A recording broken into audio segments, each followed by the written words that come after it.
Tudo bom, pessoal? Continuando naquela linha de gravar vídeos para vocês, usando a lousa eletrônica, trazendo para vocês aqui um pouco de informação no mesmo nível que eu tento trazer para as aulas de pós-graduação e mestrado. Eu tento usar quase os mesmos templates que eu uso para apresentação e aprendizado deles.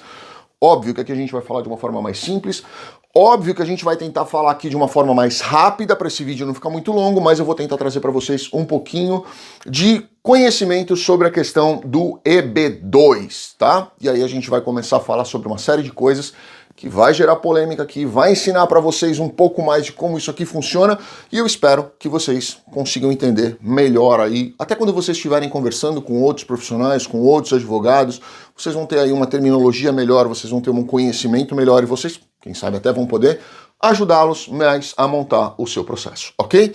Vamos lá, então vamos falar sobre o EB2, que é um Employment Based, por isso as iniciais de EB2, opa, deixa eu fechar aqui, são as iniciais de Employment Based, ou seja, baseado numa oferta de emprego, tá? De segunda preferência, segunda categoria, conforme descrito na INA. Vamos lá, primeira coisa que eu quero que vocês entendam é, vamos começar do princípio. Né? Muita gente começa a falar EB2, EB2 é isso, é aquilo, precisa disso, precisa daquilo, tem isso, tem aquilo. Vamos começar do básico, para a gente entender a estrutura, e na hora que a gente entende a estrutura, a gente vai começar a entender o que vem em cima dessa estrutura. Vamos começar pelo pilar, pela fundação, na verdade, dessa construção. Primeiro, terminologia básica. EB2 não é visto. Já vou começar chocando vocês aqui. Não, o EB2 não é visto. Se vocês pegarem o meu vídeo anterior, onde eu explico sobre o E2, vocês vão ver que a definição legal de visto é o stamp no passaporte concedido por autoridade consular dentro da sua jurisdição. Ou seja, um consulado de, sei lá, de Porto Alegre pode conceder um visto numa pessoa aplicando em São Paulo? Não pode. É o cônsul daqui, o cônsul dali. Ele é que é autoridade dentro daquela jurisdição dele. Ok? Então, lembra, EB2 não é visto, porque você nunca vai ver um EB2 estampado num passaporte, consequentemente ele não é um visto. Quando você tem a sua entrevista no consulado, você foi fazer a sua entrevista para o seu processo de EB2, o cônsul resolveu, o agente consular, o cônsul resolveu conceder, aprovar o seu processo, né? O que você vai ganhar? Um visa package, não é um visto estampado, tá? Então lembrem disso, visto é outra coisa. EB2 não é visto. Mas a INA chama de visto. Por quê? A INA tem um monte de coisa ali, que ela usa terminologias que eu particularmente não acho adequadas, né? Até porque o legislador nem sempre e não necessariamente é também um jurista. Então ele vai usar terminologias que ele compreende e isso acaba acontecendo, né? Então, por exemplo, EB2, os EBs, na verdade, em si, não são vistos. O Green Card, eu acho errado chamar de residência permanente. Porque se é permanente, por que eu preciso renovar a cada 10 anos? Né? Não, mas aí, se não é cidadania. Ué, mas cidadania também tem forma de perda de cidadania. Então, se a ideia é você renovar um green card, ele não é permanente. A cidadania também não é permanente, porque você pode perder a sua cidadania. Então, tem diversos debates aí que não vêm ao caso, tá? Então, a terminologia visto, na minha concepção, na concepção técnica, ela não é apropriada para esse tipo de processo. Mas vamos chamar de visto porque a INA o chama assim, certo? EB2 não existe. Perdão, EB2 NIW não existe. Eu já fiz um vídeo, inclusive, falando isso aqui para vocês. Quando você faz o julgamento de um determinado processo, você tem a categorização objetiva e a categorização subjetiva. Os requisitos para EB2 são uns. Os requisitos para o interesse nacional, a gente vai até falar sobre a Danazar mais para frente, os requisitos para o interesse nacional são outros. Então, nós temos duas situações onde elas vão ser julgadas separadas dentro de um mesmo processo e lá no final a decisão das duas vai servir para aprovação ou negativa, tá? Mas EB2 é uma coisa e vai ser julgado de uma forma e o NW é outra coisa e vai ser julgado de outra forma dentro de um mesmo processo. Eles são separados, mas eles correm juntos ali. Então, EB2, NW não existe como uma frase só. EB2 é uma coisa, NW é outra, eles vão juntos dentro de um processo. Então você pode colocar no mínimo um tracinho aqui para separar, que é um EB2 com as suas características, dentro da modalidade National Interest Waiver, certo? Não existe pleito imigratório. Nossa, isso aqui pra mim é a morte. Quando alguém chega falando pra mim, eu tô fazendo o meu pleito imigratório. Primeiro, se você usou essa terminologia, você está seguindo a pessoa errada, no canal errado, com a terminologia errada, e essa pessoa não é um advogado, ou se fosse um advogado deveria estudar mais. Por quê? Porque quando você usa a definição de pleito, tá, no âmbito jurídico, pleito é um substantivo masculino que vai se referir a uma questão judicial, um litígio ou demanda. Defesa de pontos de vistas contrários que estão em discussão. Quando a gente fala num processo migratório ou processo de imigração, primeiro, ele não corre em âmbito jurídico, ele corre em âmbito administrativo. Ou seja, a utilização do termo pleito é muito mais para pintar o palhaço de colorido do que efetivamente demonstrar para você o que você está entrando. Você não tem um pleito, você tem um processo, tá? Segundo, ali, quando você faz uma solicitação, você não está entrando numa questão judicial e nenhum litígio, você não tem um conflito de partes. Não é imigração contra você, é você fazendo uma solicitação de um determinado processo, de um determinado direito, de um possível direito que possa ser aplicado a você. Tá? Então não é nenhuma questão judicial, nenhum litígio e nenhuma demanda para você chamar de pleito. Então quem usa a terminologia pleito imigratório está falando uma grande besteira e não tem a menor ideia do que está fazendo. Imagina se essa pessoa vai ter ideia do seu processo. Então vamos lá. Já entendemos que a terminologia está errada. O certo é processo migratório ou processo de imigração, tá? Processo imigratório também não está certo, ok? Vamos lá. As partes do processo são, primeiro, aplicante, acompanhante, que é o cônjuge. Cônjuge não é dependente. E aí vocês vão ver que essa terminologia ela faz uma diferença imensa, porque quando você tem dependente em algumas categorias de vistos, e lembra, o EB2 não é, mas em algumas categorias de vistos, os dependentes não têm direito à autorização de trabalho, eles não podem trabalhar. E em alguns casos, o cônjuge, sim. Então, você tem que usar a terminologia correta para saber o que está acontecendo. Então, vamos lá. Aplicante, acompanhante, que é cônjuge, e dependentes. Quem são os dependentes? Filhos menores de 21 anos, solteiros não emancipados, e algumas outras exceções que a gente pode falar num outro vídeo, porque senão a gente vai complicar demais, vai trazer a coisa muito complexa para cá, mas existem outras exceções que podem ser aplicadas na categoria de dependente, seja dependente físico, emocional ou financeiro, mas que a gente vai falar num outro vídeo, não vamos falar aqui especificamente. Continuando, terminologia básica também, RFE. O que é RFE? Muita gente pergunta o que é uma RFE? É um Request for Evidence. Você protocola o seu processo, que não é pleito, é processo.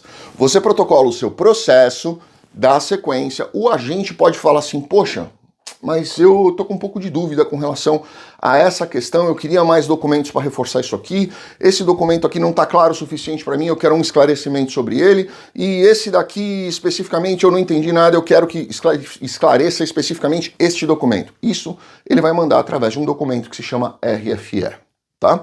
E a RFE serve para reforçar as afirmações, para trazer novas informações, para colocar mais esclarecimentos dentro de um processo. Isso é uma RFE, Request for Evidence. AOS, que muita gente pergunta, mas eu ouvi um termo AOS, né? O AOS. O que é um AOS? É Adjustment of Status. Existem duas modalidades. Se você está dentro de um visto temporário e está mudando para outro visto temporário, ou status temporário mudando para outro status temporário, não é visto, é status, você já está dentro dos Estados Unidos, isso se chama mudança de status. Quando você está mudando de um status temporário ou um outro visto, que a gente pode dar uma série de exemplos aqui, inclusive pessoas que estejam indocumentadas quando casam, né? Você entra com um ajuste de status, ou seja, quando você está mudando para um visto temporário ou um status temporário, mudança de status. Quando você está mudando para uma residência permanente, um green card, né? Mais especificamente, você está fazendo um ajuste de status, certo? O visto EB2 é uma categoria de visto, entre aspas, que agora vocês já sabem como funciona, né? Então, uma categoria de visto de imigração para os Estados Unidos, ou seja, é uma das categorias que a INA prevê como concessão de green card para seus qualificados, ou seja, as pessoas que se qualificam dentro daquelas questões previstas na INA, elas são aplicáveis para o EB2. Não estamos falando ainda de National Interest Waiver, tá? É reservada para profissionais com habilidades avançadas em graus acadêmicos ou em graus acadêmicos avançados. Para se qualificar para um visto EB2, o requerente precisa atender a algum dos seguintes critérios. Agora a gente vai falar aqui de forma diferente. Aqui são os critérios que a INA traz para vocês. Muitas pessoas, muitas vezes vocês vão ouvir dizer, não, são 6, você precisa atingir 3, se você tiver 3, você está qualificado para isso. Via de regra, é isso, tá? Mas eu não trouxe aqui, mas eu criei, e quem faz pós-graduação ou mestrado comigo sabe disso, e eu explico isso em aula, eu criei 11 requisitos, certo? Então a INA vai trazer para vocês 6 requisitos, dos quais vocês precisam atingir 3. Daniel Toledo vai trazer para vocês 11 requisitos, dos quais vocês precisam atingir 6, certo? Os meus critérios estão um pouco mais seletivos, porque eu acho que a gente vai ter um pouco mais de confiança processual, um pouquinho mais de segurança processual. Quer dizer que é 100% garantido que você vai ser aprovado se você protocolar um processo conosco? De forma alguma. Quem garante processo é mentiroso. Quem diz que eu tenho 100% de aprovação, mentiroso, foge. Foge porque você vai ter dor de cabeça. Advogado, primeiro, não pode garantir resultado. Segundo, ele vai deixar muito claro para você que existem riscos, esses riscos vão ser administrados quando vocês trabalham juntos, certo? Então vamos lá. Possuir um grau avançado superior ou pós-graduação ou mestrado, etc., ou equivalente com mais de 5 anos de graduação e 5 anos de experiência dentro da área. Por que isso é importante? Porque tem muita gente que se graduou há mais de 5 anos e nunca trabalhou na área. Então não faz a menor diferença. Você se graduou em engenharia termonuclear e aí você trabalhou como, sei lá, como administrador de uma fazenda. O que uma coisa tem a ver com a outra? Nada, né? Você se formou em psicologia e aí você foi abrir uma loja, uma papelaria. O que isso vai fazer diferença? Nada, você pode ter muitos anos de experiência como empresário na papelaria, que é outra categoria, mas você não vai conseguir usar o seu diploma de psicologia aqui. Tá? Então, é importante ter 5 anos mais 5 anos. 5 anos de graduação com pelo menos 5 anos de experiência dentro da sua área para poder aplicar naquela área específica. Demonstrar habilidades nas áreas de artes, ciências, pesquisas, esportes acadêmicos, esportes ou acadêmicos como professores, palestrantes, etc. Essa é uma categoria, essa é outra categoria. Tá? Aqui são 5 anos de experiência com nível superior, aqui são 10 anos de experiência mínima sem nível superior, ok? Além disso, os candidatos devem ter uma oferta de emprego dentro dos Estados Unidos e obter uma certificação de trabalho junto ao DOL. Vamos voltar aqui, porque isso aqui é extremamente importante. Nós estamos falando de EB2, não estamos falando ainda de National Interest Waiver, ou seja, todo o EB, com exceção do EB5, ele exige uma oferta de emprego, tá? Então, na categoria EB2, que não estava falando ainda de NIW, nós precisamos ter uma oferta de emprego um emprego e uma certificação do Departamento de Trabalho. Continuando, é importante observar que o visto EB2 tem um processo de aplicação detalhado e pode ser bastante complexo em documentação e comprovações. Tá?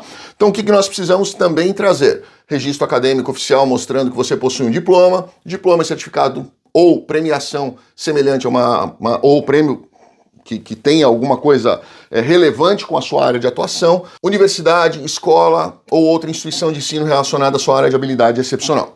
Cartas de empregadores atuais, anteriores, documentação de pelo menos 10 anos de experiência em tempo integral da sua atuação. Primeiro, aqui nós estamos falando do Exceptional Ability, aqui do Extraordinary Ability. Então nós precisamos cartas de comprovação. Lembra uma coisa para falar, vamos falar de cartas aqui também de uma forma bem genérica para vocês entenderem. Carta de recomendação. O que é a recomendação? É quem trabalhou ombro a ombro com você, lado a lado. Viu você trabalhando, viu você atuando diretamente, enxergou você ali, participou com você. Isso é recomendação. Referência, lembra do ponto de referência? Onde fica o posto de gasolina? Na frente da padaria do José. Quer dizer que você conhece a padaria do José? Não, mas você sabe que ela está ali. Então, referência é quem conhece aonde você estava, conhece o seu trabalho, ouviu falar sobre o seu trabalho, mas não necessariamente trabalhou diretamente com você. Licença para exercer a profissão ou certificação, caso a sua profissão exija isso. Existem casos onde as pessoas não precisam ter uma licença, não precisam ter uma atuação.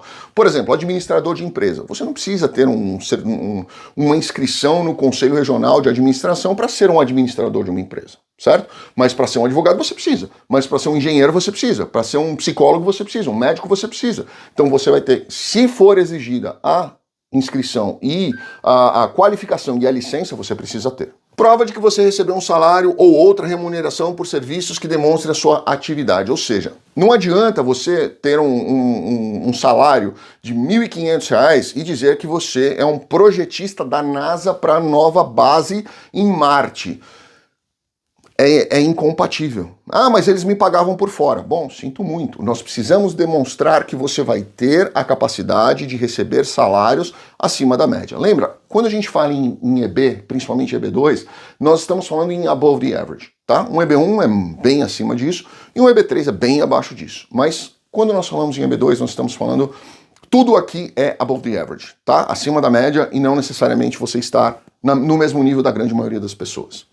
Filiação a uma associação de profissionais, isso também é uma das questões que eu acho que são importantes. Se você é um comerciante, associa à associação de comércio. Se você é um médico, se associa à associação de médicos. Se você é um psiquiatra, associação de psiquiatras e por aí vai, tá? Reconhecimento por suas realizações e contribuições significativas na indústria ou área de onde você atua com seus pares.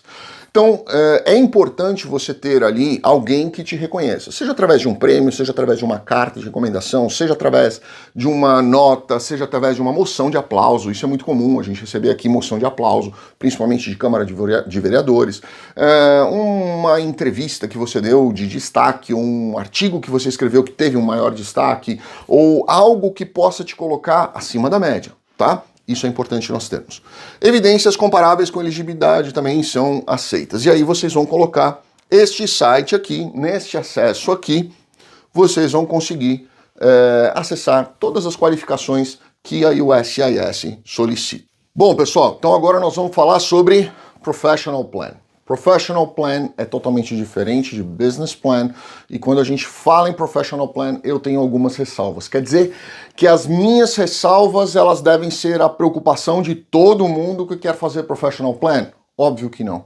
Cada caso é um caso, cada situação é uma situação. Eu, particularmente, não acho legal, pelo momento em que nós estamos nos Estados Unidos, fazer um Professional Plan. Eu prefiro um Business Plan, se a gente conseguir ajustar. Talvez um Business Plan de consultoria, talvez um Business Plan de terceirização de serviço, alguma coisa assim, mas eu prefiro um Business Plan. Mas vamos explicar o que é o Professional Plan, tá? Professional Plan é um plano profissional em um EB2, dentro da modalidade National Interest Waiver. É importantíssimo ter um desenho de quem é o profissional e quem ele vai atingir, qual o meio que ele vai atingir, qual é a área que ele vai trabalhar, qual é a especialização dele e o que ele vai ser importante para os Estados Unidos, tá? Então, o Professional Plan é um resumo descritivo dos detalhes do plano de trabalho do profissional nos Estados Unidos, demonstrando como as suas habilidades, experiências e contribuições serão aplicadas dentro de um campo específico, ou seja, onde ele tem a qualificação, onde ele tem a titulação e onde ele tem a expertise. Esse plano deve demonstrar que o trabalho do indivíduo beneficiará os Estados Unidos e como ele se encaixa em critérios de concessão do NIW, tá?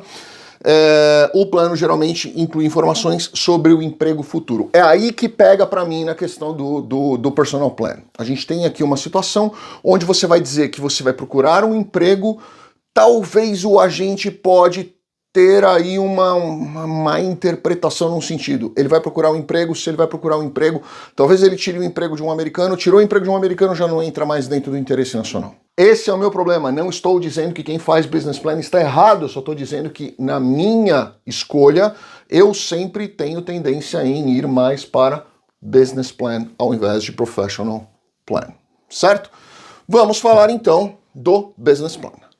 Business plan para um visto, entre aspas, já expliquei para vocês por quê. EB2 na modalidade NW é um relatório detalhado que descreve o tipo de negócio e empreendimento que será proposto pelo requerente, pelo aplicante. O business plan para um EB2 na modalidade NW é uma parte fundamental para demonstrar como o negócio proposto beneficiará os Estados Unidos, justificando como ele vai gerar empregos, como ele vai atuar naquela área dele, como ele vai ser importante para aquela situação na qual ele está propondo, tá? Geralmente o business plan incluirá resumo executivo, descrição do negócio, análise do mercado, muita gente esquece de juntar análise de mercado, plano de marketing e venda, muita gente esquece de fazer plano de marketing e venda, como que você vai atingir o seu público, como que você pretende atingir o seu público, como que você quer vender o seu produto ou o seu serviço. Estrutura organizacional e equipe, ou seja, quem vai estar mandando, quem vai estar sendo mandado, qual é todo o organograma da empresa funcional, organizacional, isso precisa estar descrito. Análise financeira, o impacto econômico e social e é muito importante demonstrar a sua capacidade de aplicar este processo para que você seja o gestor dessa estrutura, para que você seja o coração dessa estrutura. E lembrem uma coisa, muita gente me pergunta, poxa Daniel, mas quanto que eu preciso investir num EB2? Investimento é EB5, não é EB2.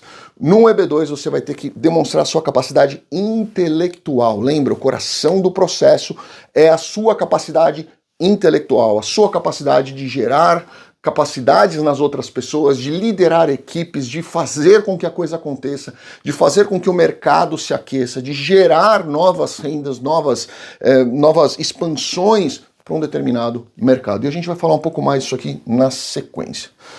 Todo visto EB, com exceção do EB5, tem como objeto principal o indivíduo e não o quanto ele vai investir.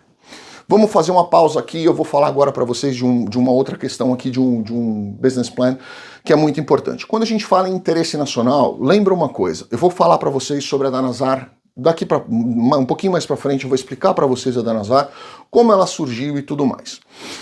Eu costumo dizer para os meus alunos que a Danazar, eu costumo chamá-la pelo nome da minha ex-sogra, tá? Porque ela não foi criada para aquilo, ela foi criada para uma outra situação, ela foi criada em Nova York para atender uns requisitos de contratação, onde ela foi chamada de interesse nacional, mas na verdade não era nacional. Então assim, foi uma coisa assim, ela não foi criada para aquilo. Igual a minha ex-sogra, ela foi criada para ser mãe, não para ser sogra, né? Então como mãe, ela era excelente mãe, mas como sogra, meu Deus do céu. E quando a gente fala na Danazar, a gente começa a perceber algumas coisas. Óbvio que eu estou brincando com relação à minha ex-sogra, mas eu gosto de assimilar esses exemplos, porque fica fácil para as pessoas lembrarem. Então quando a gente pega uma situação que ela não foi criada para aquilo, mas ela foi adaptada de uma outra situação que foi criada para aquilo, e ela foi ajustada dentro de... Ela não tem aquela forma perfeita dela. E quando você fala de interesse nacional, a gente começa a olhar vários julgados em cima da Danazar. E quando a gente olha os julgados em cima da Danazar, a gente começa a perceber que muitas vezes a frase interesse microrregional se repete. A gente começa a olhar julgados, decisões jurídicas não em processo administrativo, mas em processos de processos mesmo, jurídicos mesmo, pleitos, né, que muitas vezes, alguns casos acabam sendo judicializados por algumas decisões, e a gente vê que algumas vezes esse termo acaba sendo repetido, até mesmo pela própria imigração ele acaba sendo repetido. Em vez de usar o termo interesse nacional, ele é substituído em alguns pontos por microrregional. E eu concordo com ele, eu concordo com esse microrregional, porque eu vou dar um exemplo para vocês. Já gravei, inclusive, um vídeo falando sobre isso. Imagina que você quer montar uma fábrica de gelo na Flórida, né? Você é um grande empresário, uma grande empresária no Brasil, tem empresa há 25 anos, fabrica gelo no Brasil, vende gelo para quiosques, para mercados, para postos de gasolina, para eventos, você vende gelo para tudo quanto é lugar, sacos de gelo, tá? E aí imagina que você quer montar a mesma fábrica aqui nos Estados Unidos, você já tem a expertise, você tem o tempo, você tem as qualificações, ganhou vários prêmios fazendo gelo, melhor gelo do mundo. Nem pinguim consegue arrumar um gelo melhor do que o seu. E aí você vem e monta aquilo na Flórida, tá? Vai vender bastante gelo? Óbvio que vai. Se você montar ali em Orlando, você vai vender para o Mickey ali, para a Disney. Imagina você pegar todos os quiosques da Disney com fornecimento de gelo para aqueles carrinhos de sorvete que ficam vendendo ali. Você vai vender gelo pra caramba, vai montar em Miami, vai vender para os barcos, para as marinas, para os mercados, postos de gasolina, para churrasco de final de semana. Vai vender muito gelo, tá?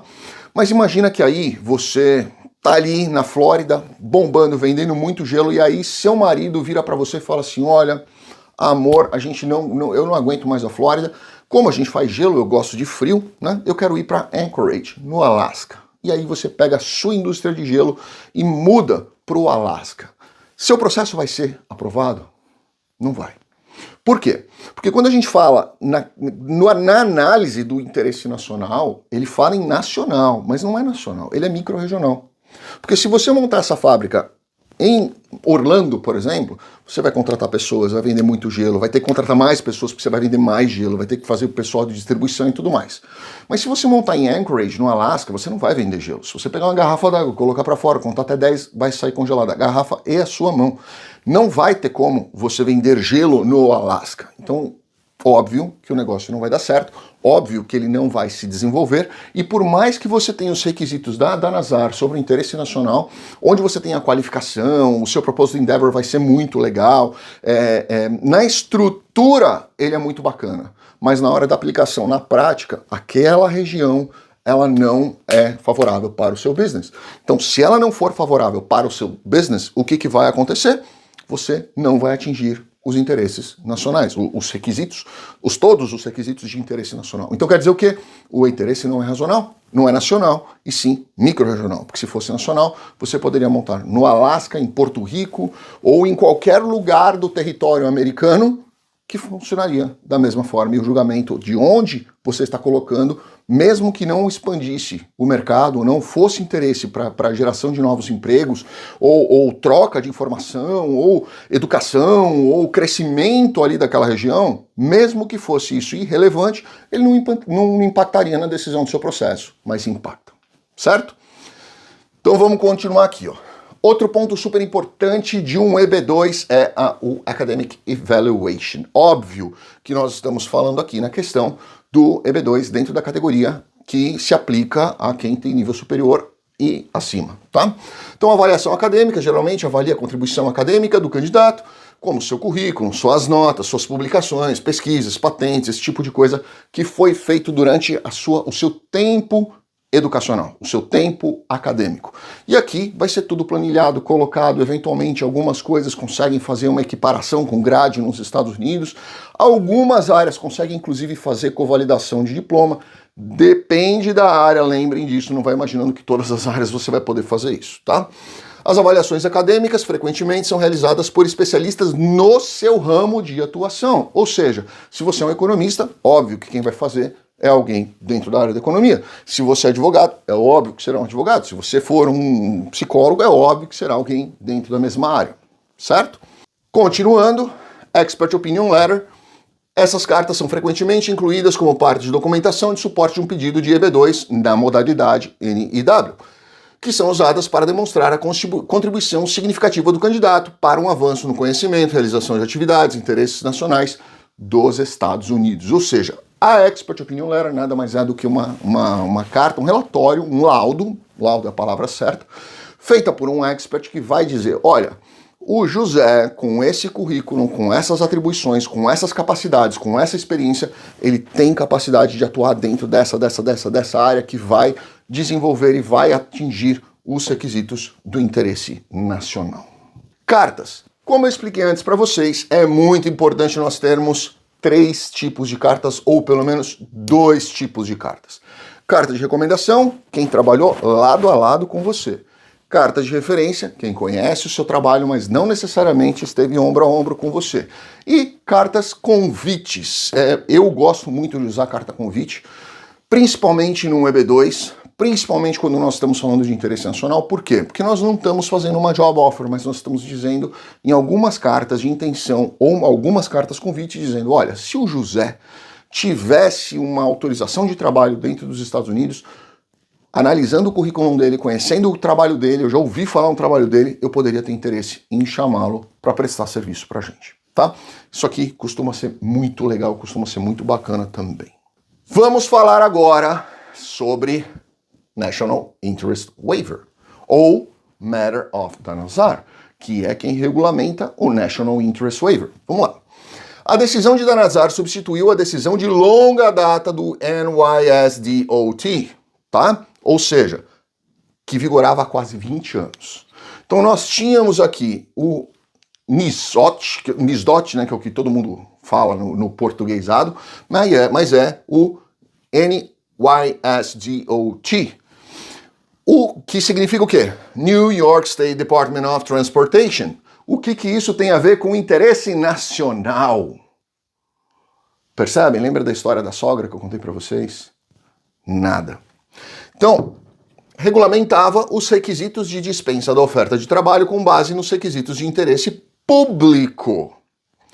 O NYSDOT estabeleceu originalmente o teste de 3 vertentes, que hoje são as supostas 3 prongs da Danazar, que elas mudaram um pouco, elas foram reajustadas ali, tá?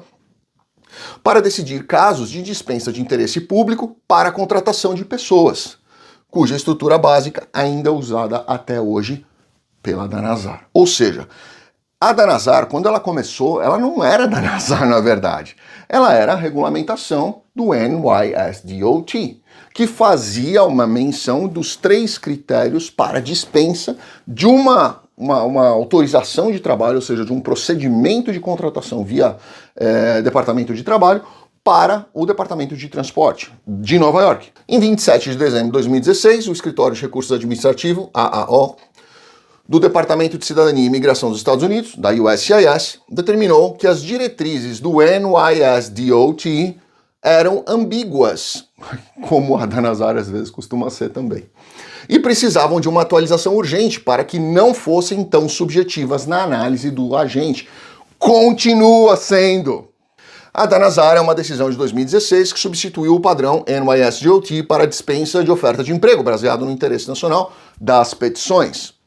A decisão trouxe novos requisitos de 3 partes para julgar as petições. O esforço proposto deve ter mérito substancial e importância nacional, que não é bem assim, ela continua sendo ambígua, a importância não é nacional, a importância é micro-regional. O estrangeiro deve estar bem posicionado para avançar o esforço proposto, perfeito. A proposta deve ser benéfica para os Estados Unidos, para dispensar uma oferta de emprego obrigatória na aplicação convencional do EB2 e sua certificação laboral junto ao DOL, Department of Labor.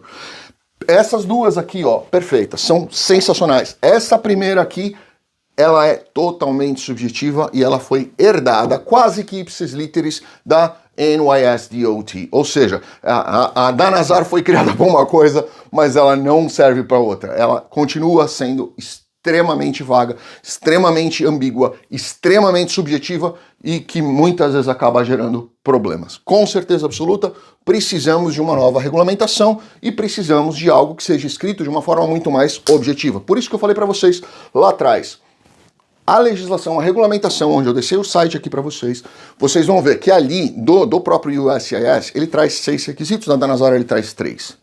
Daniel criou uma outra lista, que eu passo somente para meus alunos e para os meus clientes, onde eu tenho 11 requisitos e na questão da Danazar eu coloco ali 6 requisitos, ou seja, eu mais do que dobrei o que eles pedem, mas eu desdobrei em várias possibilidades, A, B e C, porque ali, quando nós temos aqueles critérios, eu estou tranquilo e tenho mais segurança em dizer para vocês que o processo tem uma base ou que não tem uma base. Quando a Danazar usa o termo interesse nacional, deve ser interpretado como interesse micro-regional, tá? Já contei os exemplos aqui para vocês, falei da história da fábrica de gelo. Muitas pessoas trabalham nas mais diversas áreas, muitas vezes colocaram um projeto e não executaram esse projeto, que eu já via muita gente perguntar sobre isso, né? Ah, mas meu advogado falou que não tem problema eu não fazer o que está no meu business plan ou no meu personal plan. Tem problema sim, se ele falou isso para você, ele está sendo antiético, ele está sendo absolutamente incorreto. Você fez uma proposta, você deve cumprir essa proposta. Ou ao menos tentar desenvolver essa proposta para demonstrar boa fé e boa índole. Se eventualmente você tentou 1, 2 anos, não deu certo, pode acontecer. Junta a documentação de que você tentou, junta a documentação de que você se esforçou, não deu certo, você mudou de área, e se algum dia você for questionado, seja no seu pedido de cidadania, seja na renovação do seu green card, você tem a prova de que você agiu de boa fé, certo? Bom, pessoal, eu poderia ficar aqui fazendo mais 50 quadros desse daqui, quando eu dou aula de pós e de mestrado sobre esse tema. Esse é o tipo de aula que a gente demora pelo menos 5 dias de 3 horas cada aula pra gente tocar em todos esses assuntos. Eu tô tentando falar super rápido aqui, vocês estão vendo até que eu tô meio ofegante, porque eu tô forçando para falar rápido, mas eu tentei resumir aqui para vocês, para terem pelo menos uma ideia de como funciona de uma forma prática no dia a dia e como isso é aplicado, certo? Lembrem, tem uma dúvida, não entendeu como funciona, conversa com o seu advogado, ele vai saber orientar direitinho vocês. Grande abraço, fiquem com Deus. Deixa aqui embaixo o que vocês acharam desse tipo de aula. Obrigado.